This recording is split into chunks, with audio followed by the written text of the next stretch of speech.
Welcome to crunch the numbers. Zoho ബുക്സിന്റെ ഈ ഒരു സെഷനിൽ പ്രോജക്റ്റ് എന്നുള്ള മോഡ്യൂൾ എങ്ങനെയാണ് വർക്ക് ചെയ്യുന്നത് എന്നാണ് നോക്കുന്നത്. നമ്മൾക്കൊരു കസ്റ്റമർ ഉണ്ട്. ആ കസ്റ്റമറിന് നമ്മളൊരു വർക്ക് ഡെലിവറി ചെയ്യുന്നുണ്ട്. ആ വർക്കിനെ ബേസ് ചെയ്തിട്ട് നമുക്ക് എക്സ്പെൻസ് വരാം. അതിന് റിലേറ്റ് ചെയ്ത് നമ്മൾ ഔട്ട്സോഴ്സ് ചെയ്യുന്നുണ്ടാവാം വർക്ക്. അപ്പം ആ ഒരു പർട്ടിക്കുലർ വർക്കിന്റെ പ്രോഫിറ്റബിലിറ്റി നമുക്ക് അറിയണമെന്നുണ്ടെങ്കിൽ നമുക്ക് ആ ഒരു വർക്കിന് സൊഹോയിൽ ഒരു പ്രൊജക്റ്റായി ക്രിയേറ്റ് ചെയ്തുകൊണ്ട് അതിന്റെ പ്രോഫിറ്റബിലിറ്റി നമുക്ക് അറിയാനായിട്ട് പറ്റും. അത് നമ്മൾ ഫസ്റ്റ് ചെയ്യേണ്ടത് ടൈം ട്രാക്കിങ്ങിന്റെ അണ്ടറിലുള്ള പ്രൊജക്ട്സിൽ വന്നിട്ട് ഒരു പുതിയ പ്രൊജക്റ്റ് നമ്മൾ ക്രിയേറ്റ് ചെയ്യുക എന്നുള്ളതാണ്. ഇവിടെ നമ്മളോട് പ്രൊജക്റ്റിന്റെ നെയിം ചോദിക്കുന്നുണ്ട്. ഇവിടെ ഞാൻ കൊടുക്കുന്നത് ഒരു ടെസ്റ്റ് പ്രൊജക്റ്റ് എന്നുള്ളൊരു നെയിമാണ് ഞാനിവിടെ കൊടുക്കുന്നത്. അതിനുശേഷം പ്രൊജക്റ്റിന് നമുക്ക് കോഡ് കൊടുക്കാനായിട്ട് പറ്റും. ദെൻ കസ്റ്റമറിന്റെ നെയിമാണ് ചൂസ് ചെയ്യേണ്ടത്. ഏത് കസ്റ്റമറിനാണോ നമ്മൾ ഈ വർക്ക് ഡെലിവർ ചെയ്യുന്നത് ആ കസ്റ്റമറിന്റെ നെയിം ചൂസ് ചെയ്യാം. ഇതിന്റെ ബില്ലിംഗ് മെത്തേഡായിട്ട് നമുക്ക് 4 എണ്ണം ഉണ്ട്. ഒന്ന് ഫിക്സഡ് കോസ്റ്റ് ഉണ്ട്, പ്രൊജക്റ്റ് അവറിനെ ബേസ് ചെയ്തുകൊണ്ട്, പ്രൊജക്റ്റിന്റെ ടാസ്ക് അവറിനെ ബേസ് ചെയ്തുകൊണ്ട് നമുക്ക് കോസ്റ്റ് കൊടുക്കാം. അതേപോലെ തന്നെ സ്റ്റാഫിന്റെ അവേഴ്സിനെ ബേസ് ചെയ്തുകൊണ്ട് നമുക്ക് ആ ഒരു ബില്ലിംഗ് മെത്തേഡ് ചൂസ് ചെയ്യാനായിട്ട് പറ്റും. ഇവിടെ ഞാൻ ഫിക്സഡ് കോസ്റ്റ് ആണ് ചൂസ് ചെയ്യുന്നത്. അപ്പം നമ്മൾ ഒരു അപ്രോക്സിമേറ്റ് കോസ്റ്റ് കൊടുക്കുക, എത്രയാവും എന്നുള്ളത്. ഇപ്പം ഞാനൊരു 50,000 ആണ് ഇവിടെ കൊടുക്കുന്നത്. അതിനുശേഷം ബഡ്ജറ്റിംഗ് ചോദിക്കുന്നുണ്ട്. കോസ്റ്റ് ബഡ്ജറ്റും റവന്യൂ ബഡ്ജറ്റും അത് മാൻഡേറ്ററി അല്ല. അതിനുശേഷം നമുക്ക് ഈ പ്രൊജക്റ്റിലേക്ക് യൂസേഴ്സിനെ അലോക്കേറ്റ് ചെയ്യാം. അവർക്ക് വേണ്ടി നമ്മൾ ടാസ്കും ക്രിയേറ്റ് ചെയ്യാനായിട്ട് നമുക്ക് പറ്റും. അത്ര ഡീറ്റെയിൽഡ് ഞാനിപ്പോൾ പോകുന്നില്ല. അപ്പം ഞാൻ ജസ്റ്റ് ഒരു പ്രൊജക്റ്റ് ക്രിയേറ്റ് ചെയ്തിട്ടുണ്ട്. ഇനി നമുക്ക് ഈ പ്രൊജക്റ്റിന് വേണ്ടിയിട്ട് ഒരു എക്സ്പെൻസ് ചെയ്യണമെന്നുണ്ടെങ്കിൽ നമുക്ക് ഈ പ്രൊജക്റ്റിൽ തന്നെ വന്നിട്ട് ന്യൂ ട്രാൻസാക്ഷൻ കൊടുത്തിട്ട് നമുക്ക് ഇവിടുന്ന് എക്സ്പെൻസിന്റെ എൻട്രി ചെയ്യാവുന്നതാണ്, ക്രിയേറ്റ് എക്സ്പെൻസ്. അല്ല, നമ്മൾ ഇതുപോലെ എക്സ്പെൻസ് മോഡ്യൂളിൽ വന്നിട്ടും നമുക്ക് ആ പ്രൊജക്റ്റിനെ അസോസിയേറ്റ് ചെയ്തുകൊണ്ട് എക്സ്പെൻസ് റെക്കോർഡ് ചെയ്യാം. ഇപ്പം ഞാൻ ഇതുപോലെ ഏതെങ്കിലും ഒരു മെറ്റീരിയൽസ് പർച്ചേസ് ചെയ്യുന്നുണ്ടെങ്കിൽ ആ ഒരു പ്രൊജക്റ്റിലേക്ക് വേണ്ടിയിട്ട് ഇപ്പോൾ 32,000 ആയിട്ടുണ്ട്. പെയ്ഡ് ത്രൂ പെറ്റി ക്യാഷ് കൊടുക്കുന്നുണ്ട്. അതിന് ശേഷം ഇവിടെ വേണം നമ്മൾ ടാഗ് ചെയ്യുന്നത്. കസ്റ്റമറിന്റെ നെയിം ചൂസ് ചെയ്യുക.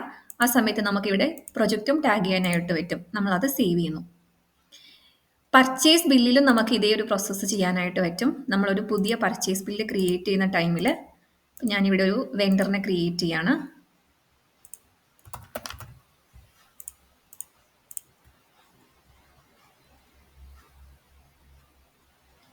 വെണ്ടറിനെ ക്രിയേറ്റ് ചെയ്യുന്ന ടൈമിലും അതിനുശേഷം ആ ഒരു പർച്ചേസ് ബില്ലും ക്രിയേറ്റ് ചെയ്യാണ്.